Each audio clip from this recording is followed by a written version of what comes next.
Estamos começando mais um programa Cidadania e Serviço Público, um programa da FESPESP, a Federação das Entidades de Servidores Públicos do Estado de São Paulo. E hoje você percebeu que está tendo uma pequena inversão aqui, porque, na verdade, hoje o entrevistado vai ser o presidente da nossa federação, José Gozzi, a quem eu agradeço a presença. E eu, depois de muito tempo, volto a apresentar com muita alegria, com muita honra, o programa Cidadania e Serviço Público.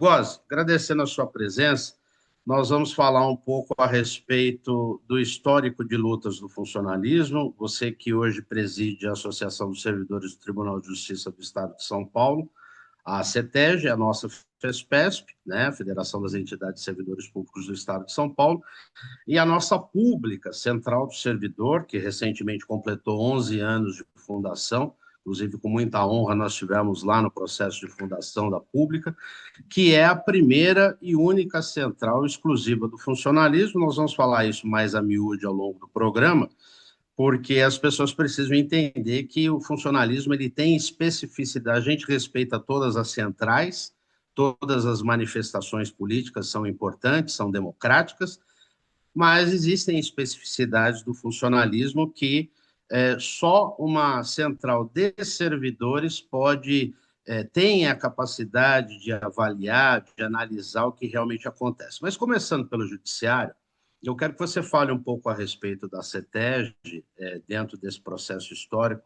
A CETEG que está aí há 43 anos, né, fundada em 1983, há 43 anos nas lutas do judiciário, no conjunto com outras associações, sindicatos que também são importantes. Como eu disse, dentro do embate democrático no campo das ideias sempre é importante. E eu quero abordar, inicialmente, um tema que é muito recente nessa nossa questão da luta de classe, da representatividade associativa, que é a questão da mesa de negociação, né?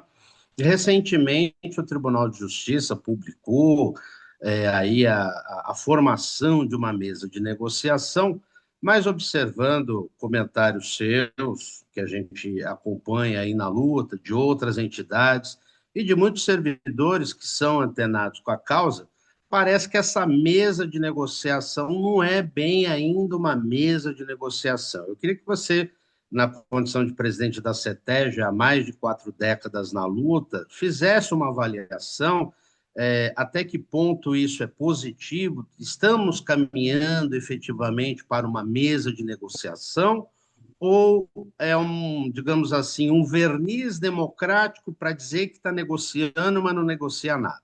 É isso. Eu acho que estamos caminhando para uma mesa de negociação. A CETEG vem há vários anos batendo nessa tecla com o Tribunal de Justiça. Falei com o presidente, com os 2 presidentes passados, com o atual, encontrei eles em Ribeirão Preto, toquei no assunto. É muito melhor a gente trocar ideias, conversar, ver os problemas de ambas as partes, do que ter um enfrentamento, né? Claro que se a mesa de negociação não dá certo, vem o enfrentamento. Isso não tenha dúvida nenhuma.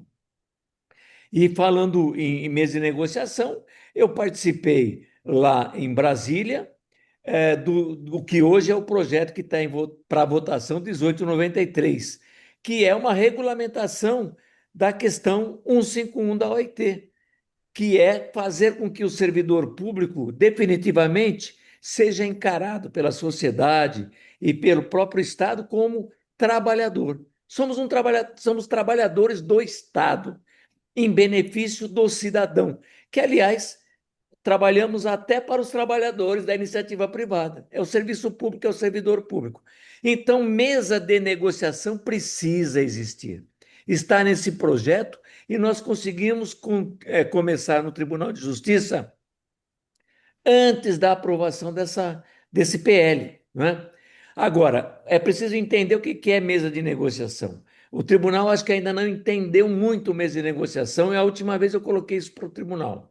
Mesa de negociação não é a gente ir para a mesa, a gente coloca os nossos problemas e o tribunal fala: nós vamos discutir isso daqui a 2 meses. E daqui a 2 meses ele volta Mesa de negociação tem início, meio e fim. Mesa de negociação são dois lados que se encontram, que levantam os seus problemas, que tentam soluções, mas que tem que acontecer rapidamente, não é? Não tem que levar o ano inteiro, não é? Claro que às vezes precisamos consultar os próprios servidores. E às vezes o tribunal, os juízes auxiliares precisam consultar o próprio presidente do tribunal, que nem sempre está na reunião. Mas isso tem que ser rápido, tem que ser não pode ser demorado, né? Solução rápida. Claro, se não der certo, vamos buscar uma outra forma, vamos buscar alguém que possa trabalhar com as duas partes, e caso isso não aconteça, não tem outra saída senão a greve, como já fizemos no passado. Uma coisa, Gozi, as questões que envolvem a mesa de negociação, lógico, existem outros pontos, mas passa necessariamente pela questão orçamentária, né? Quando a Sim. gente fala de reposição salarial, quando a gente fala de aumento real de salários, quando a gente fala de pagamento de benefício, etc., tudo passa pela questão orçamentária. E há muitos anos, você é jovem há mais tempo do que eu, mas ainda eu ainda peguei uma época que o tribunal, o poder judiciário, tinha autonomia orçamentária, coisa que, infelizmente, a partir da Lei de Diretrizes Orçamentárias, final do século passado, começo desse século, né, a Lei de Diretrizes Orçamentárias, a lei lá de responsabilidade fiscal, o executivo ficou com a chave do cofre. E o legislativo, ele acaba sempre cortando, né? Nós estamos numa época, apesar da época eleitoral, a gente sabe que nós temos o processo de discussão da Lei de Diretrizes Orçamentárias no primeiro semestre, que já aconteceu, e nós temos o processo de discussão da Lei Orçamentária Anual, que normalmente acontece aí por volta de setembro, que está por acontecer. Existe alguma medida, na sua opinião, com a sua experiência, ao longo de todos esses anos na CETEG, no próprio Poder Judiciário, existe alguma medida que as associações, os sindicatos, enfim, eles possam acionar a Assembleia Legislativa para que não sejam cortados essas verbas orçamentárias do tribunal, para que o tribunal possa efetivamente exercer a sua soberania enquanto tripartição de poderes? E por que que o tribunal permite, é lógico que é uma pergunta retórica, porque tem a questão política envolvida, mas por que que o tribunal, por exemplo, não aciona o Conselho Nacional de Justiça, que seria uma coisa simples de fazer para o TJ, para que se mantenha os recursos para que a mesa de negociação possa efetivamente ter recursos para dar vazão às negociações que são solicitadas pela categoria? O Tribunal de Justiça é um poder independente e ele precisa ter mesa de negociação com o executivo, né? Essa é a verdade. É mesa de negociação com quem? Com o executivo. Eu tive uma conversa com, com o Márcio França, quando ele substituiu o Alckmin, que foi disputar a presidência, e numa conversa com Sim. ele sobre a questão de reposição salarial, que está na Constituição, o que eu ouvi do Márcio França é o seguinte: Goze, a reposição só não existe por falta de vontade política. Dinheiro tem. É uma questão de vontade política de trabalhar isto, de negociar com o Tribunal de Justiça, o Tribunal de negociar com a Assembleia Legislativa. E, claro, nós temos um problema também de culpa nisso, né? Quem nós elegemos? Quem são os eleitos na Pois é, Assembleia Legislativa?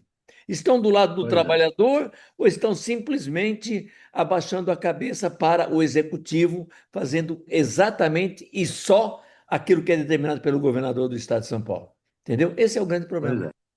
Aproveitando o gancho que você falou da questão eleitoral e das nossas representações, vamos falar agora um pouquinho da FESPESP, que é a nossa Federação das Entidades Servidores Públicos do Estado de São Paulo, que aí nós trabalhamos no conjunto de todas as entidades representativas de servidores de todas as categorias do funcionalismo.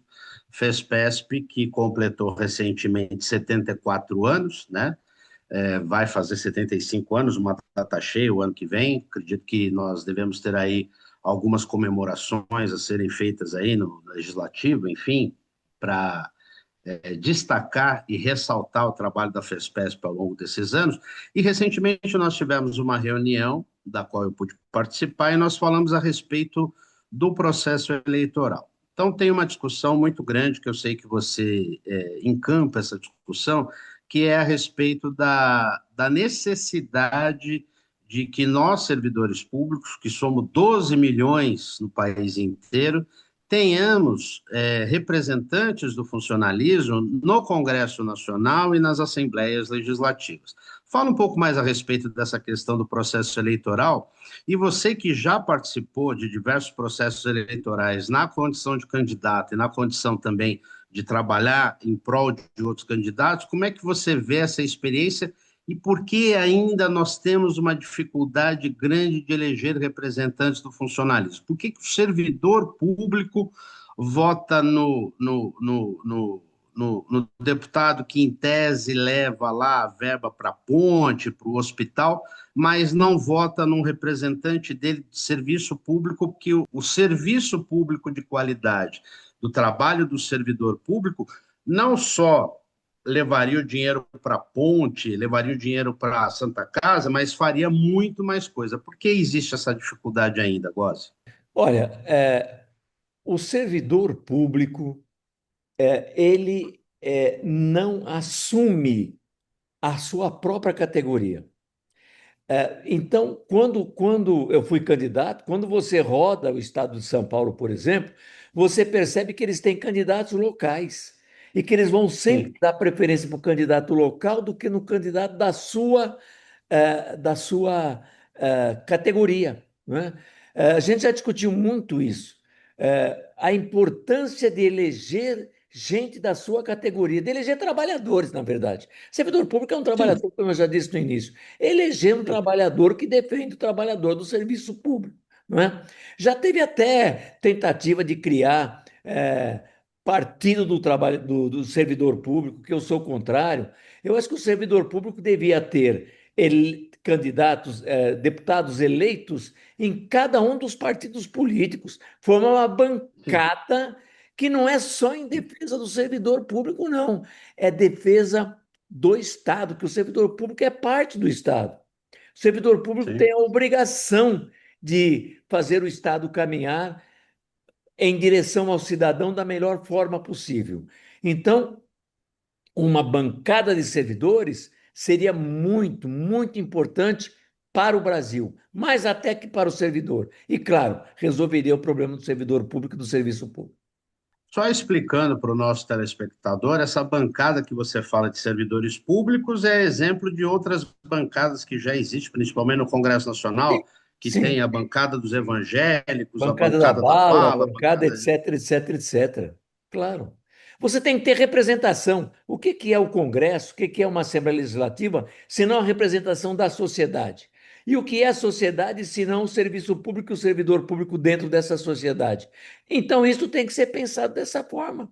Servidor público faz parte de uma sociedade que tem que ser representada no Congresso e nas assembleias, até porque é a melhor representação que poderia ter para um bom caminho do país e para um caminho realmente dirigido ao cidadão brasileiro. Até porque, quando você defende uma bancada de servidores públicos, você está defendendo o serviço público de qualidade que atinge a todos os cidadãos, né? Com Isso daí certeza. é praticamente uma condição sine qua non. Essa questão que você falou a respeito de que o servidor público às vezes não se enxerga como um servidor público e opta por aquele voto que é chamado de regionalizado, né? Ele vota no deputado ou no vereador ali da região dele.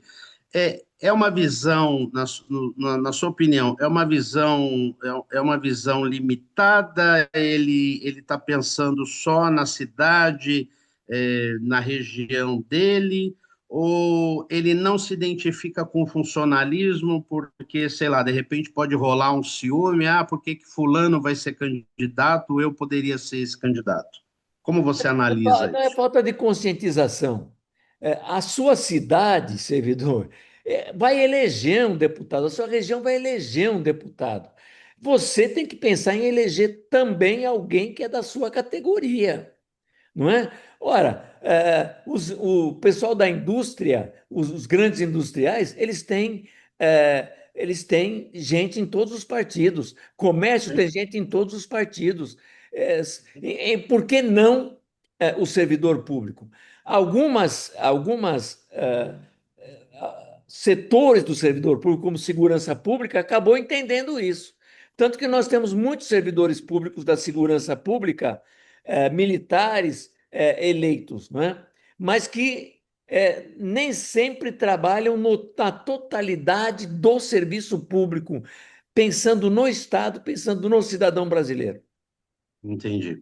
Antes da gente falar da pública, eu quero aproveitar aqui o espaço para fazer uma pergunta para você, porque nós temos aí o projeto de reforma administrativa, que ele está dormindo, né, a PEC 32, né, ela está dormindo aí na Câmara dos Deputados, mas eu já li algumas reportagens, inclusive o relator, que é o deputado, ele é candidato à reeleição, deputado Pedro Paulo, do estado do Rio de Janeiro, dizendo que isso vai voltar a ser debatido tão logo acabe as eleições. Eu queria que você falasse um pouco a respeito dessa reforma administrativa, porque às vezes o servidor público e o próprio cidadão não têm a real consciência de quão isso pode ser prejudicial, não só ao funcionalismo público, como ao cidadão na ponta que necessita do serviço público. Nós estaremos organizados para lutar contra essa reforma se ela voltar.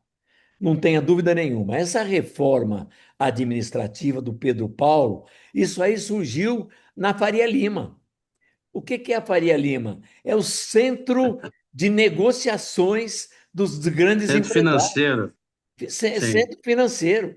É daí que saiu. Não saiu de uma discussão com o cidadão brasileiro, não saiu de uma discussão nem com os deputados federais, não é? A gente do próprio percebeu, grupo, né? formaram até uma comissão de deputados para discutir e nunca entrou em discussão essa reforma administrativa. Foi discutido apenas na Faria Lima. É uma, é uma, é uma reforma que acaba com o Estado de Direito, que acaba com a cidadania, que acaba com o cidadão, que acaba com o serviço público. É passar a maior parte do serviço público, tudo aquilo que eles acham que poderia dar lucro, para a iniciativa privada. Você vai passar para a iniciativa privada a saúde na sua totalidade, a educação na sua totalidade. Aliás, o Estado de São Paulo já está começando a passar a educação para a iniciativa privada, né? É a grande briga dos Isso, professores aqui no Estado de São Paulo. isso. Chega! Isto é do povo, depende do povo, é do cidadão e tem que continuar com o cidadão. Que é até, a título de exemplo, a gente pode citar recentemente a questão que envolve a Sabesp, né? Que tem acontecido uma série de problemas, além do custo. A Sabesp ela foi, entre aspas, vendida por muito menos do que valia, e isso acaba normalmente aumentando o custo da prestação de serviço e cai a qualidade de serviço. Inclusive aqui em São Paulo, nas últimas semanas aí, nós tivemos até o problema, até gostaria que você fizesse um breve comentário a respeito disso, das questões das linhas de trem que foram privatizadas e depois de 3 dias aconteceu um caos, né? Problema, pegou Pro fogo, povo. etc. e tal, e tiveram que correr nova, quer dizer, faz a privatização para precarizar o serviço, para o cidadão pagar mais caro e o serviço ficar pior, é isso mesmo, Góes? Faz a privatização, entra dinheiro do Estado nessa privatização, aquilo que poderia melhorar piora, né? É, é Enel, é trens, é metrô, é Sabesp, não é? Elas não estão servindo mais a população. Elas estão, tem até propaganda na televisão. Se você está devendo para a Sabesp, nós dividimos aí para você pagar ao longo dos anos. O que é isso? Água nas mãos de empresários, de terceirizados Sim. e não do Estado. Gente, isso é um absurdo. Aliás, muitos países aí fora que tentaram estatizar algumas empresas do sim. Estado, estão tudo voltando atrás. Só o É, Brasil, você leu meu pensamento. especialmente o Estado de São Paulo. Sim, Olha, a gente tem que pensar, às vezes não é só ver, tem que olhar lá a fundo, não é só olhar, tem que ver a fundo, né? É, tem é, coisa aí nessas passagens para sim, iniciativa privada. Claro que tem coisas. sim, Tem coisa até para sim, favorecer a continuidade daquele governador, daquele prefeito, daquele sim. deputado, não é? Privatização jamais, nunca. Não basta olhar, né, Gosto? É preciso enxergar, É né? Ir preciso além enxergar. daquilo que simplesmente você vê em tábula rasa. Exatamente. E é Você abre os interessante que olhos, você você, vê, mas você tem que né? enxergar, você tem que ir a fundo. E é interessante que você leu meu pensamento, porque assim, parece que a gente está voltando ao século passado, porque essa questão de privatização é um discurso neoliberal dos anos 80, principalmente do Ronald Reagan, na época da presidência dos Estados Unidos, e da Margaret Thatcher, que era a primeira-ministra britânica, e muita coisa que foi privatizada na Europa está sendo reestatizada, Com inclusive certeza. coisas há pouco tempo. Né? Recentemente, só a título de curiosidade, eu estava lendo uma matéria aí a respeito de um negócio na Suécia. Suécia ela está voltando às escolas estatais, porque as escolas particulares começaram a usar tablet e toda a tecnologia, que sim, é importante, você inclusive é um professor de cinema e tal, mas a tecnologia ela não pode substituir o pensar, né? A tecnologia ela não pode substituir a ação. A Então você tela não acaba criando, substitui o livro. exatamente, e aí você acaba criando uma geração de crianças que vão ser o futuro dos países, da humanidade, que não tem a perspectiva, a capacidade de pensar ainda que de forma rudimentar. Então é muito interessante, quer dizer, essa questão da privatização ela vai muito mais além do que essa questão, venda, e aí o pessoal vem com aquele discurso, vocês são contra privatizar porque vocês são da direita, da esquerda, disso. Não, não é nada disso. É simplesmente você. O serviço público ele precisa ser mantido pelo serviço público. Existe uma função social. Eu lembro sempre que você falava que o servidor público é o agente, né? Ele que está na ponta, ele é o agente de representante do governo, porque os governadores, os prefeitos, os deputados, eles passam. O serviço público está aí. O Tribunal de Justiça, da onde nós somos, ele existe há muito mais tempo do que nós, né? E quando nós formos daqui para um outro lugar, ele vai permanecer existindo. É, E é isso que as pessoas às vezes não conseguem observar. Mas exatamente. para finalizar, infelizmente a gente já está chegando ao final do nosso programa, eu quero falar um pouco a respeito da Pública, que é a Central do Servidor, que recentemente ela completou 11 anos de fundação. Eu sei que é um sonho antigo, seu, meu, de muitos colegas, porque a gente sempre via a carência de uma central sindical, e que obviamente tem no seu bojo as associações, porque as associações elas são importantes, elas são históricas, elas fizeram um trabalho que muito sindicato não pôde fazer, porque só a partir de 1988, com a promulgação da atual Constituição Cidadã, é que foi possível retomar o processo de sindicalização e tem muitas associações que são históricas. E a pública nasceu dessa necessidade. Eu queria que você falasse a respeito, porque assim, por que criar uma central de servidores públicos, uma coisa meio cabotina, uma coisa meio específica? Não, é porque há, como a gente acabou de falar ao longo do programa, essas especificidades. Eu queria que você falasse um pouco mais a respeito da pública, você que já está na presidência da pública aí há alguns anos, da relação da pública com as outras centrais, eu acho que hoje tem uma relação amistosa e de parceria em determinadas circunstâncias, em outras, Sim. obviamente que a democracia nos permite alguns embates, mas eu queria que você falasse um pouco mais a respeito da pública. A pública tem uma importância muito grande. Ela surgiu por causa da especificidade que você falou do servidor público. Nós não podemos simplesmente estar em uma central discutindo o serviço público, o servidor público, porque eles estão numa mesa de negociação com o empresariado. Nós estamos numa mesa de negociação com o Estado. Quando há uma reposição dos trabalhadores da iniciativa privada, vai para o produto. Quando há uma reposição salarial dos servidores públicos, ele sai dos impostos pagos pelo cidadão. É uma relação completamente diferente.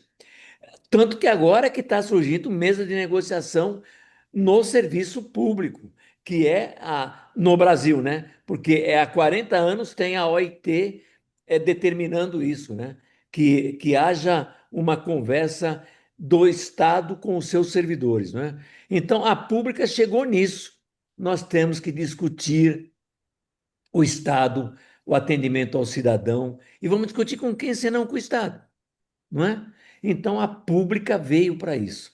A pública demorou um pouquinho para engatar no meio das outras centrais, mas agora está claro para todos a importância de uma central exclusiva para tratar da Constituição brasileira, do serviço público, daquilo que está no artigo 6º, serviço público para o cidadão, não é? E nós estamos aqui para isso, não é? Nós somos a ligação entre o poder e o cidadão. Quem leva o direito do cidadão que está na Constituição até o cidadão é a mão do servidor público. Então, nós temos essa especificidade e temos que trabalhar dessa forma. Precisamos da nossa central do serviço público.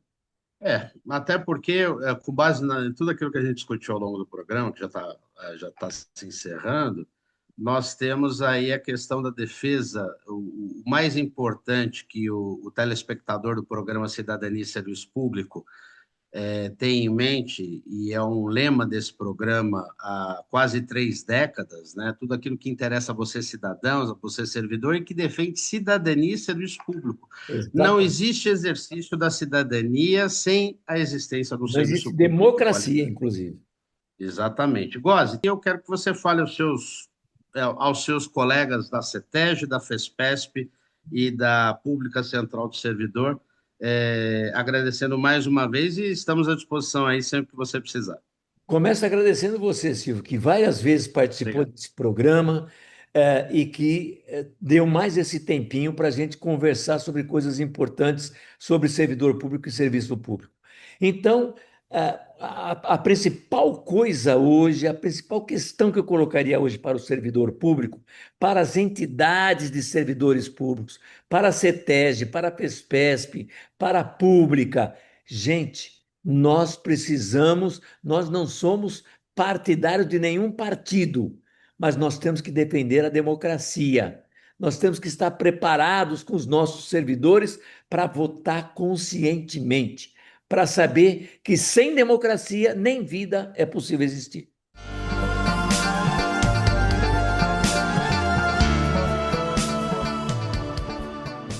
Chegamos ao fim de mais um programa Cidadania e Serviço Público, um programa da Federação das Entidades e Servidores Públicos do Estado de São Paulo, FESPESP, um programa que discute há 3 décadas cidadania e serviço público. Tudo aquilo que interessa a você, cidadão, tudo aquilo que interessa a você, servidor. Um abraço e até o próximo programa.